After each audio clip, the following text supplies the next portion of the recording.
আমার আল্লাহ ঘোষণা করেছেন 1400 বছর আগে,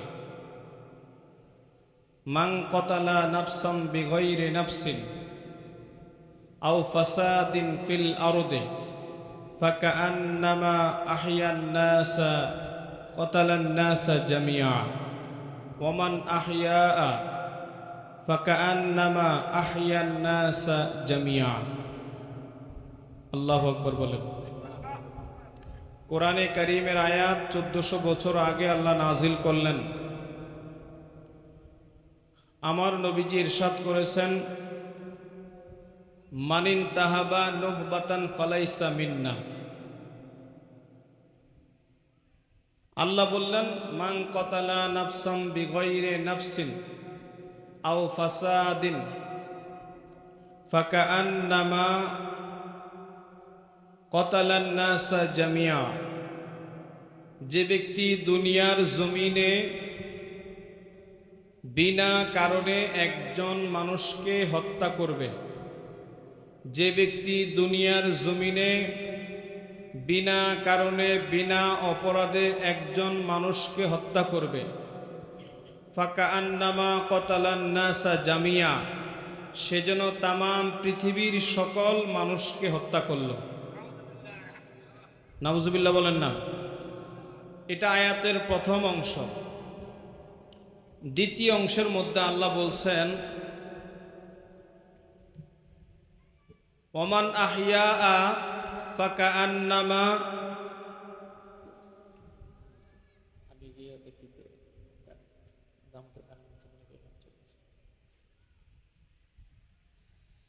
ওমান আহইয়া ফাকান্নামা আহইয়ান নাসা জামিআ। যে ব্যক্তি একজন মানুষকে বিপদ থেকে বাঁচালো, একজন মানুষকে বিপদ থেকে নিরাপদে বাঁচালো, সেজন্য তামাম পৃথিবীর সমস্ত মানুষকে বাঁচালো। সুবহানাল্লাহ বলেন না। আয়াতের মধ্যে দুই অংশ। ওয়াজ বুঝবেন, আমি কিন্তু সাধারণ ক্লাসের মতো কথা বলি। আমাদের সুমন ভাই আসছে। সুমন ভাই অত্যন্ত মহব্বতের ভাই, এবং আমাদের কবির ভাই কবির হোসেন শাকের ভাই, উনিও আমাদের মহব্বতের। ইমাম সাহেব হুজুর উপরে আসেন। আপনি ইমাম সাহেব, আপনি নিচে বসলে হয়? আমি যে কথা বললাম, আল্লাহ বলছেন, যে ব্যক্তি একজন মানুষকে হত্যা করলো, হোক সে মুসলমান, হোক সে হিন্দু, হোক সে খ্রিস্টান, হোক সে নাসারা, হোক সে বৌদ্ধ খ্রিস্টান, যেই কোনো জাতি হোক, যদি বিনা কারণে সে যদি কোনো মানুষকে হত্যা করলো, ফাকান্নামা কতালান নাসা জামিআ, সেজন্য তামাম পৃথিবীর সকল মানুষকে হত্যা করলো। ওমান আহইয়া ফাকান্নামা কতালান আহইয়ান নাসা জামিআ। যে ব্যক্তি একজন মানুষকে নিরাপদে জীবিত বাঁচালো, রাখলো, সেজন্য তামাম পৃথিবীর সকল মানুষকে নিরাপদ এবং বাঁচালো। কথাটা কি অনেক গুরুত্বপূর্ণ নয়? এখন কেন আল্লাহ আয়াত নাজিল করলেন? আমার আল্লাহ আয়াতে কারিমা নাজিল করলেন, আমার নবীজি করিম যেই সময়ের মধ্যে দুনিয়ার জমিনে আগমন করেছেন, আগমন করার পরে যখন আমার নবী নবুয়তের প্রকাশ করেন নাই, আমার নবী 40 বছর বয়সে নবী হয়েছেন না তামাম পৃথিবীর সকল কিছু সৃষ্টির আগে নবী হয়েছেন? বলেন না, আপনাদের আকীদা কি? আমার আকীদা, আমার বলতে কোরআন সুন্নাহর আকীদা, বাইনার রূহ ওয়াল জাসাদ। আদম আলাইহিস সালাতু ওয়াস সালামের যখন রূহ মাটি যখন একত্রিত, বডি একত্রিত করা হয় নাই, মাটিও যখন তৈরি করা হয় নাই, তার আগেও আমার নবী কি? তার আগে আমার নবী কি? নবী। তা আমার নবীজি দুনিয়াতে এসেছেন, আসার পরে 40 বছর বয়সে নবী হয়েছেন। এটা হচ্ছে আমাদের অনেকের আকীদা, কিন্তু এই আকীদা এটা ভ্রান্ত আকীদা। আমাদের আকীদা হচ্ছে নবীজি সকল কিছু সৃষ্টির আগে লাউলা কালামা খলাকতুল জান্নাহ, লাউলা কালামা খলাকতুল নার, লাউলা কালামা খলাকতুল আরদ, লাউলা কালামা খলাকতুস সামা, লাউলা কালামা খলাকতুল আফলাক। আমার আল্লাহ হাদিসে কুদসির মাধ্যমে নবীজিকে বললেন, ইয়া রাসূলুল্লাহ, ইয়া হাবিবাল্লাহ, আমি আপনি দুনিয়ার মানুষকে এই কথা জানিয়ে দেন যে আমি যদি আপনাকে সৃষ্টি না করতাম, যারা জান্নাতের আশায় নামাজ পড়ে আমি ওই জান্নাত বানাইতাম না। যারা আপনাকে নিয়ে কথা বলে, আমি যদি আপনাকে সৃষ্টি না করতাম, আমি আদম নবী, কোন নবী, আসমান জমিন, লাউলা কালামা খলাকতুস সামা, সামা মানে হচ্ছে আসমান, আসমান সৃষ্টি করতাম না। লাউলা কালামা খলাকতুল আরদ, আমি জমিন সৃষ্টি করতাম না। লাউলা কালামা খলাকতুল আফলাক, সৃষ্টি করতাম না, কোনো কিছুই সৃষ্টি করতাম না। তাহলে আপনাকে সৃষ্টির কারণে আমি আল্লাহ সকল কিছু সৃষ্টি করেছি। তাহলে আমার নবীজি পৃথিবী হওয়ার আগেও কি কথা বলেন? তাহলে 40 বছর বয়সে আমার নবী নবী হয়েছেন, নবুয়ত প্রকাশ করেছেন। নবী হন নাই, 40 বছর বয়সে আল্লাহ বলছেন, ইয়া রাসূলুল্লাহ, আপনি এবার নবুয়তের যে আপনাকে নবী বানিয়েছি, আপনার যে একটা দায়িত্ব, আমি সেই আর রহমান আল্লামাল কোরআন, আমি ওই সময় আমি আপনার শিক্ষক, যেই সময় আপনি ওই আমার কাছে গোপন ছিলেন, আমি ওই সময় আমি সব কিছু ওই দিন শিখিয়ে রেখেছি। সুবহানাল্লাহ। তো আপনি এখন আপনার নবুয়তের প্রচার করা শুরু করেন। তাহলে আমার নবীজি 40 বছর বয়সে নবী হন নাই, নবী হয়েছেন আগে, 40 বছর বয়সে নবুয়ত প্রকাশ করেছেন। তো তার আগে 40 বছর আমার নবীদের দায়িত্ব কি? আমি কিন্তু কথাটা আসতেছি এইখান থেকে যদি আমি না যাই আপনারা কথা বুঝবেন না। 40 বছর আগে আমার নবীর দায়িত্ব কি ছিল? তাহলে আমার নবী কি 40 বছর এই যে গ্যাপ ছিল, 40 বছরও কি নবুয়তে নবী নাই এবং নবুয়তের কাজ নাই? 40 বছর বয়সে আমার নবী নবুয়তের কাজ প্রকাশ্যে করেছেন, কিন্তু 40 বছর আগে আমার নবীজি শিশুকাল থেকে, জন্মের থেকে আমার নবীজি নবুয়তের কাজ করেছেন গোপনে, যেটা প্রকাশ করেন নাই। কাজ হয়েছে, কিন্তু এটা যে আমি নবী কাজ করতেছি, আমার রহমতুল লিল আলামিন যে কাজ করতেছে, এটা আমার নবী কখনো বলেন নাই। এখন আমার নবীর নবুয়ত কখন প্রকাশ হয়েছে? 40 বছর প্রকাশ হয়েছে, কিন্তু না, 40 বছরে তো প্রকাশ্য করেছেন, কিন্তু গোপনে কোন সময় করেছেন? গোপনে করেছেন ওই সময় আমার নবীজি যখন 12 রবিউল আউয়াল সবহে সাদিকের সময় যখন দুনিয়ার জমিনে আগমন করলেন, দুনিয়ার জমিনে আগমন করার সময় দুনিয়ার জমিনে যখন তাশরিফ আনলেন, ওই সময়ের মধ্যে আমার নবীজি মা আমেনার গর্ভের থেকে দুনিয়ার জমিনে পাটা রাখা মাত্র আমার নবীজি সেজদায় পড়ে গেলেন। কিসে? আমরা যারা জন্মগ্রহণ করি, আমরা কি করি? কান্না করি, করি না? আমাদেরকে যারাই ধরে, আমরা যেভাবে থাকি ওইভাবে। আমার নবীজিকে যেভাবে ধরেছেন, মাটিতে রাখলেন, মাটিতে রাখার সঙ্গে সঙ্গে আমার নবীজি কোথায় পড়লেন? সেজদায় পড়ে গেলেন। সেজদায় পড়ে দুনিয়ার সকল বাচ্চারা জোরে জোরে আওয়াজ দিয়ে কান্না করে, কিন্তু আমার নবীজি কান্না করেছেন, চোখের পানি টপ টপ করে পড়তেছে, আর মুখের মধ্যে একটা ভাষা। আব্দুল মুত্তালিব, নবীজির দাদা আব্দুল মুত্তালিব রাদিয়াল্লাহু তাআলা আনহু, নবীজির দাদা রাদিয়াল্লাহু তাআলা আনহু বলতে হবে, কারণ উনিও জান্নাতি মানুষ। কিন্তু আমাদের দেশে নবীজির দাদাকে জাহান্নামী বলে তো বলে, নবীজির মা বাবা কেউ কয় হেরাও নাকি জাহান্নামে যাইব, কাফের ছিল। নাউজুবিল্লাহ কয় না? তোকে বাপ মা যাইব জান্নাত, তোরা যাবি জান্নাত, আর নবীজির বাপ মা যাইব জাহান্নাম। তোকে এটা আকীদা আছে না আমাদের সমাজে? প্রিয় বাবারা আমার নবীজি সিজদার মধ্যে আব্দুল মুত্তালিব দাদা খুশি হলেন, কিন্তু দেখলেন তিনি সেজদার মধ্যে কেন। তিনি আস্তে করে কানের কাছে কানটা লাগায়া দিলেন, আর নজর দিয়া দেখলেন আমার নবীজির চোখের পানি টপ টপ করে জমিনের মধ্যে পড়তেছে, আর নবীজি বলতেছেন রব্বি হাবলি, রব্বি হাবলি, হে আল্লাহ আমার উম্মতকে তুমি ক্ষমা করে দাও। আমার নবীজি যখন দুনিয়ার জমিন থেকে চলে যাবেন, আল্লাহর সান্নিধ্যে যখন যাবেন, তখন আমার নবীজি চোখের পানি ছেড়ে দিয়ে কে উম্মতের জন্য কেঁদেছেন। এখনো রওজা পাকে আমার নবীজি কাঁদেন। তা আমার নবীজি দুনিয়াতে আসার সময় নবীজি ওই সময়ও উম্মতের জন্য কেঁদেছেন। বলেন তো, যদি নবীজি ওই সময় নবী না থাকতেন, উম্মত যে আমরা এটাই কি জানতেননি? কথা কয় না। যদি নবীজি নবী ওই সময় না হইতো, 40 বছরে হইতো, ধরেন আমরা আমাদের অনেকে যারা এই আকীদা মানে তাদের যুক্তি, 40 বছরে যদি নবী হইতো, তাহলে নবীজি রব্বি হাবলি উম্মতি বলে যে কেঁদেছেন। এখন নবীজি জানতেন কেমনে যে এটা আমার উম্মত, এরা আমি নবী হব, আমার উম্মত এরা হবে? কিন্তু আমার নবীজি জানেন, এই জন্য নবীজি উম্মতি উম্মতি বলে তখনও কেঁদেছেন। এইগুলো নবুয়তের গোপনের একটা দায়িত্ব।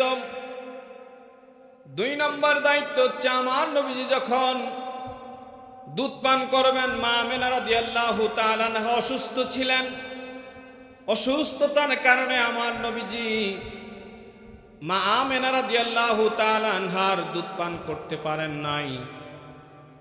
ওই সিরিয়ার জমিন থেকে একজন মহিলা এসেছেন। আগেরকার সময় এটা একটা প্রচলন ছিল, কেউ যদি অসুস্থ হতো, আশেপাশের দূরের কোনো মহিলারা এসে ওই শিশুকে নিয়ে যেতেন, নির্দিষ্ট একটা সময় দুধ পান করিয়ে আবার নিয়ে দিয়ে যেতেন।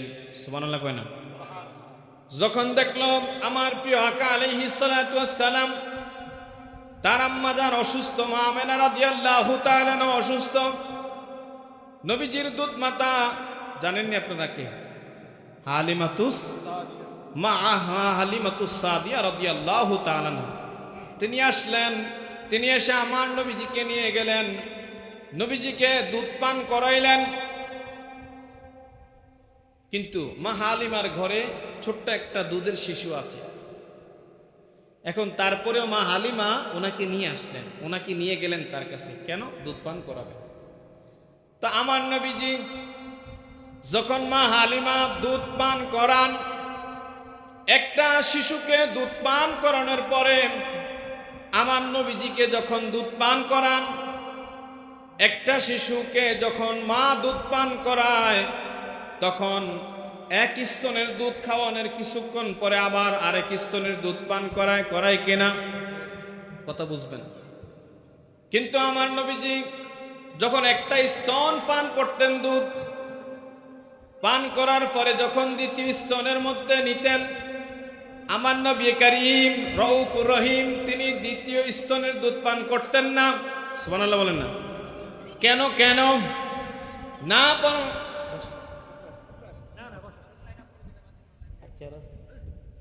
কেন পান করেন নাই? বুঝতে পেরেছেন, কারণ আমার নবীজির ইনসাফ আছে। নবীজি জানে আমার আরেকজন ভাই আছে, আমি যদি 2 স্তনের দুধ পান করে নেই, তাহলে আমার যে আরেকজন ভাই আছে, ওই ভাইটা তিনি দুধ পান করতে পারবেন না, তিনি দুধ পাবেন না। আমার নবীজি শিশু অবস্থায়ও ওই সময় ইনসাফ করেছেন। সুবহানাল্লাহ বলেন না? তাহলে আমার নবীজি নবী, এই জন্য আমার নবীজি নবুয়তের কিছু কাজের মাধ্যমে এটা প্রকাশ করলেন। প্রিয় বাবারা আমার, নবীজি যখন বালক বয়সের হলেন, বালক বয়সের হওয়ার সময় আমার নবীজি সব বাচ্চাদের থেকে একটু আলাদা চলতেন। বাচ্চাদের সাথে কোনো দুষ্টামি করতেন না, কোনো খেলাধুলার মধ্যে মগ্ন থাকতেন না। আমার নবীজি একটু ভিন্নভাবে আলাদাভাবে চলতেন। নবীজির কথা ছিল একটু ভিন্ন ধরনের, চলা ছিল ভিন্ন ধরনের, ভদ্রতা নম্রতা সব কিছু নবীর মধ্যে আলাদা ছিল, আর তাদের মধ্যে আলাদা ছিল। আমার নবী করিম দু জাহানের বাদশা নবী যখন একটু যুবক বয়সের হলেন, যুবক বয়সের হওয়ার সময় আমার নবী করিম রউফুর রহিম দু জাহানের বাদশা নবী তিনি দেখলেন আরবের জমিনের মধ্যে সব চাইতে লুণ্ঠন চলে, আরবের জমিনের মধ্যে অত্যাচার চলে, আরবের জমিনের মধ্যে খুনাখুনি চলে, আরবের জমিনের মধ্যে একজনের মাল আরেকজন লুটতরাজ করে, একজনের মাল একজনের বাড়িঘর আরেকজন লুটতরাজ করেন। এই যে একটা পরিস্থিতি, এই সময়ের মধ্যে আমার নবী করিম রউফুর রহিম আমার নবী সমস্ত যুবকদেরকে ডাক দিলেন, সমস্ত যুবকদেরকে ডাক দিলেন। কারণ আমার নবীজি আলামিন, আমার নবীজি সত্যবাদী। আমার নবীজি কি আলামিন, এটা উপাধি দিয়েছে কারা জানেন? আরবের সমস্ত বেদুইনরা, আরবের সমস্ত বেদুইনরা, বেঈমানরা, কাফেররা। কেন দিয়েছেন? দেওয়ার কারণ হচ্ছে আমার নবী করিম ছোট কাল থেকে সত্য বলতেন, কখনো মিথ্যা কথা বলতেন না। দ্বিতীয় নাম্বার, নবী করিমের কাছে যত ধরনের আমানত দিত, সব আমানত যেভাবে দিত ঠিক ওইভাবে আমানতটা আমার নবীজি যার গ্রহীতার কাছে আবার ওইভাবে এটা সুন্দরভাবে দিয়ে দিতেন। সুবহানাল্লাহ কয় না? তো এই জন্য আমার নবীজিকে সবাই কি বলতো? তো নবী করিমের কাছে যখন আপনার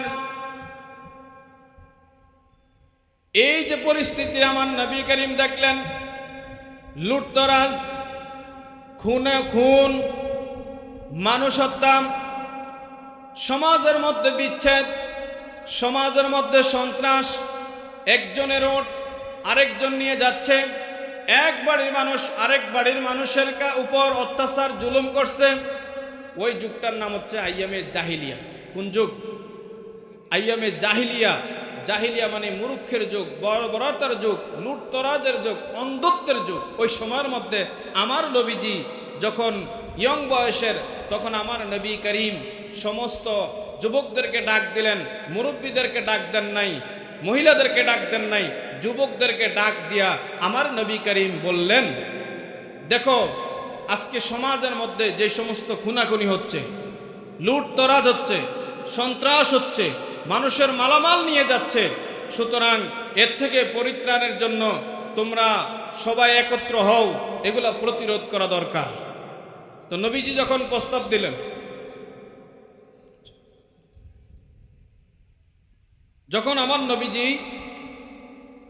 প্রস্তাব দিলেন, সমস্ত যুবকেরা রাজি হয়ে গেল। তো বলে, ইয়া রাসূলুল্লাহ, আপনি যেভাবে বলেন আমরা সেভাবেই মানব। তখন আমার নবী করিম রউফুর রহিম নবীজি বললেন, এখান থেকে বাঁচার জন্য সমস্ত যুবকদের ঐক্যবদ্ধ করতে হলে সংগঠন করা দরকার। কি করা দরকার? সংগঠন করা দরকার। তা আমার নবীজি সবার সামনে প্রস্তাব দিলেন, সংগঠন করা দরকার। সবাই রাজি হলেন। আপনি সংগঠনের নাম দেন। আমার নবীজি নাম দিলেন হিলফুল ফুজুল। কি দিলেন? হিলফুল ফুজুল মানে হচ্ছে শান্তি সংঘ। পৃথিবীর জমিনে এটা হচ্ছে 686 সালের ঘটনা, এখন 2025 সাল। পৃথিবীর জমিনে সর্বপ্রথম আমার নবী করিম 16 বছর বয়সে 686 সালে সংগঠন করেন। এর আগে পৃথিবীতে কোনো সংগঠন, রাজনৈতিক দল, অরাজনৈতিক দল, স্বেচ্ছাসেবী সংগঠন কোনো কিছু ছিল না। আমার নবী সর্বপ্রথম পৃথিবীর জমিনে সংগঠন করেন। সেই সংগঠনের নাম কি? হিলফুল ফুজুল মানে হচ্ছে শান্তি সংঘ। মানে এইখানে যারা সদস্য হবেন তাদের 1 নম্বর কাজ, তারা কোনো দর্শন করতে পারবেন না। 2 নম্বর কাজ, লুটতরাজ করতে পারবেন না। 3 নম্বর কাজ, সন্ত্রাসী করতে পারবেন না। 4 নম্বর কাজ, কারো কোনো মালামালের উপর হস্তক্ষেপ করা যাবে না, কোনো মানুষকে খুন করা যাবে না, কারো সম্পদ লুট করা যাবে না, এবং কোনো মেয়েকে জীবন্ত কবরস্থ করা যাবে না, কোনো মহিলাকে পানির মধ্যে ডুবিয়ে মারা যাবে না। সমাজের মানুষ নিরাপদ থাকবে, মহিলারা নিরাপদে হাঁটবে, মালগুলি, উটগুলি, ছাগলগুলি তার যার যেই গোত্রের মধ্যে সেভাবে থাকবে। যদি তোমরা এটা মানতে পারো তাহলে তোমরা আমার এই হিলফুল ফুজুলের মধ্যে সদস্য হও। সবাই রাজি হয়ে গেল। যখন কিছুদিন যায়, কিছুদিন যাওয়ার পরে দেখলো লুটতরাজ ওই সমাজে বন্ধ, ওই সমাজে খুন বন্ধ, ওই সমাজের মধ্যে আপনার নারী নির্যাতন বন্ধ, মেয়েদেরকে জীবন্ত কবর দেওয়া বন্ধ, পাথর নিক্ষেপ করে মহিলাদেরকে হত্যা করা বন্ধ। সমস্ত কিছু যখন বন্ধ হয়ে যাচ্ছে তখন বলল এটাই তো আমাদের দরকার। আরবের জমিনে নারীরাও নিরাপদ, শিশুরাও নিরাপদ, আপনার মাঠের মধ্যে উটগুলি নিরাপদ, ছাগলগুলি নিরাপদ, মানুষের বাড়ির মধ্যে সম্পদগুলি নিরাপদ, একটা মানুষ আরেকজন মানুষকে হত্যা করে না। এই যে শান্তি সুন্দর। তখন আস্তে আস্তে করে মহিলা পুরুষ সবাই তখন আমার নবীজির হিলফুল ফুজুলের সদস্য হওয়া শুরু করলো। সুবহানাল্লাহ বলেন না? তো হিলফুল ফুজুল তখন কিন্তু আমার নবী কি নবুয়ত প্রকাশ করছেন, কিন্তু নবুয়তের কিছু দায়িত্ব আমার নবীজি গোপনে কাজের মাধ্যমে প্রকাশ করে দিলেন। কিন্তু আমার নবীজি নবী না, কিন্তু নবীর কিছু কাজ আগেই করেছেন। সুবহানাল্লাহ বলেন না? তারপরে দায়িত্ব কি? আমার নবীজি এই যে আমার নবীজি 40 বছর আগ পর্যন্ত সামাজিক কাজ করেছেন, স্বেচ্ছাসেবী কাজ করেছেন, বিভিন্ন কাজের মাধ্যমে আমার নবীজি ইনসাফের মাধ্যমে সমাজের মধ্যে একটা মঙ্গল কাজ, এই ইনসাফ প্রতিষ্ঠা করেছেন। 40 বছর বয়সে যখন আমার আল্লাহ বলছেন এইবার আপনি নবুয়ত প্রকাশ করেন, মানুষের কাছে প্রকাশ করেন, আমার নবীজি প্রচার শুরু করলেন। প্রচার করলেন কি? আমার নবীজি যা কাজ করেছেন 40 বছরের মধ্যে, তার আগের কিছু আমার আল্লাহ এটা কোট করে শরীয়তের বিধান বানিয়ে দিলেন। আল্লাহ বললেন লা তুফসিদু ফিল আরদে বাদা ইসলাহিহা খাউফান ওয়া তাআমা। আল্লাহু আকবার বলেন না? আল্লাহ বলছেন ইয়া রাসূলুল্লাহ, ইয়া হাবিবাল্লাহ, আপনি দুনিয়ার জমিনে ফাসাদ বন্ধ করার জন্য কাজ করেছেন 16 বছর বয়সে, কাজ করেছেন 20 বছর বয়সে, 40 বছর বয়সে আমি আল্লাহ আয়াতের এটা বিধান করে এখন নাজিল করলাম লা তুফসিদু ফিল আরদে বাদা ইসলাহিহা ওয়াদউহু খাউফা ওয়া তাআমা। আল্লাহ বললেন যারা দুনিয়ার জমিনে শান্তি প্রতিষ্ঠার পরে তোমরা সমাজের মাধ্যমে বিশৃঙ্খলা সৃষ্টি করিও না। সুবহানাল্লাহ কেন? লা তুফসিদু ফিল আরদি বাদা ইসলাহিহা, সমাজের মধ্যে শান্তি প্রতিষ্ঠার পরে সমাজে বিশৃঙ্খলা করিও না। কথাকার? তাহলে আমার নবীজি যুবক বয়সে শান্তি প্রতিষ্ঠা করেছেন কিনা? তো করেছেন। 10-15 বছর আগে আয়াত নাজিল করলেন 10-15 বছর।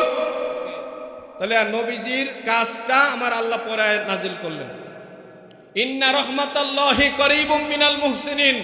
যারা সমাজের মধ্যে সৎ, যারা ভালো, সন্ত্রাস করে না, যারা অন্যায় অত্যাচার করে না, একজন মানুষ আরেকজন মানুষের কাছে নিরাপদ। আল্লাহ বলছেন ইন্না রাহমাতাল্লাহি করিবুম মিনাল মুহসিনিন, তারা হচ্ছে মুহসিন বান্দা, তাদের উপর রহমত, আমার রহমতটা তাদের খুব কাছাকাছি। এখন আল্লাহ বলছেন আয়াত নাজিল করলেন যে আয়াত শান্তি প্রতিষ্ঠা করার পরে, শান্তি প্রতিষ্ঠার পরে আমার আল্লাহ আরেকবার আয়াত নাজিল করলেন মান কতালা নাফসাম বিগাইরি নাফসিন আও ফাসাদিন ফিল আরদে ফাকাআন্নামা কতালান নাসা জামিয়া। আল্লাহ বলছেন সমাজের মধ্যে শান্তি প্রতিষ্ঠার পরেও, আমার নবীজির শান্তি ইনসাফ প্রতিষ্ঠার পরেও যে ব্যক্তি একজন মানুষকে, হোক সে মুসলমান হোক সে হিন্দু, যেই কোনো ধর্মের হোক, বিনা কারণে যদি হত্যা করে তাহলে তাম পৃথিবীর মানুষকে সে যে হত্যা করল। এখন আমার আল্লাহ আরেক অংশের মধ্যে বলতেছেন ওয়ামান আহিয়াহা ফাকান্নামা আহিয়ান নাসা জামিয়া। যেই ব্যক্তি একজন মানুষকে জীবিত রাখলো, নিরাপদে রাখলো, সেজন্য তাম পৃথিবীর মানুষকে নিরাপদে রাখলো। তাহলে এখন আমাদের সমাজের মধ্যে হত্যা হয়নি, সন্ত্রাস হয়নি, লুটতরাজ হয়নি, বলেন না? হয় না? মামলাবাজি হয়নি, ক্ষমতার দাপট দেখানো হয়নি। ক্ষমতা কি কারো চিরস্থায়ী থাকে? কারো চিরস্থায়ী থাকে না। ফেরাউনেরও ছিল না, নমরুদেরও ছিল না, কারুনেরও ছিল না। পৃথিবীর জমিনে কত মানুষ বাদশাহীগিরি করে গেছে, ক্ষমতার দাপট দেখিয়ে গেছে, কিন্তু চিরস্থায়ী কেউ থাকতে পারে? সে থাকতেও পারবেও। তারপরে তাহলে আমাদের সমাজের মধ্যে আমার নবীজি 1400 বছর আগে আয়া হাদিসে পাকের মধ্যে বলতেছেন, মানিন তাহাবা নুহবাতান ফালাইসা মিন্না।